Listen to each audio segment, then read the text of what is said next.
ఆసిఫాబాద్ జిల్లా కాగజ్ నగర్లో బీజేపీ జిల్లా కార్యకర్తల విస్తృత స్థాయి సమావేశం జరిగింది।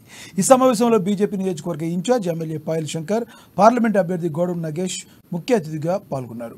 క్రమశిక్షణకు నిబద్ధతకు మారుపేరు బీజేపీ కార్యకర్తలని అన్నారు। గత ఎన్నికల్లో ఉమ్మడి జిల్లా నుండి పార్టీకి అత్యధిక ఓట్లు వచ్చాయని గుర్తు చేశారు। బీజేపీ పార్టీలో పదాధికారులకు నాయకులకు ఉన్నంత ప్రాముఖ్యత గౌరవం బూత్ స్థాయి కార్యకర్తలకు కూడా ఉంటుందన్నారు। పార్లమెంట్ ఎన్నికల్లో గెలుపు సమిష్టిగా కృషి చేయాలని కోరారు।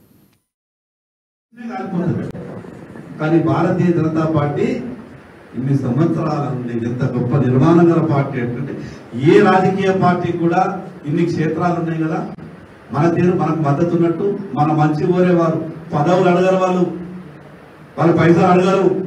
కానీ ఎప్పుడు భారతీయ జనతా పార్టీ బాగుండాలా, కార్యకర్తలు బాగుండాలా, ఈ పార్టీ ఎదగాలని అసలు నువ్వు గుర్తుగా పడ్డావు। అందరు మంది మన కొరకు మద్దతు ఇవ్వడానికి అక్కడక్కడ రెడీగా ఉంటారు। వాళ్ళని కలిసే ప్రయత్నం చేయాలి। మనకు అనిపిస్తుంది ఏమన్నది పక్వంలో పరపరవటన్నా పార్టీని విడిచిపెట్టి వెళ్ళిపోతే పార్టీ లీడర్ వెంబడి పార్టీ కార్యకర్తలు బయటకు వెళ్ళరు। ఎందుకు వెళ్ళరు అని అంటే ఈ పార్టీలో ఉన్న గొప్పతనం అని। ఈ పార్టీ ఏ ఒక్కరి సొంతం కాదు, మిగతా రాజకీయ పార్టీలో పనిచేసిన లీడర్లు వెంబడి లైన్ పడతారు। ఇలా టీఆర్ఎస్ మీ దగ్గర కాగజ్ నగర్లో మొత్తం ఖాళీ పెడుతున్నా సార్ అయిపోతుంది, అదంతా చైనా మేడ్ లోకల్ మేడ్ ఆగది। చిన్న దగ్గర ఒక షార్ట్ సర్క్యూట్ వచ్చిందంటే మొత్తం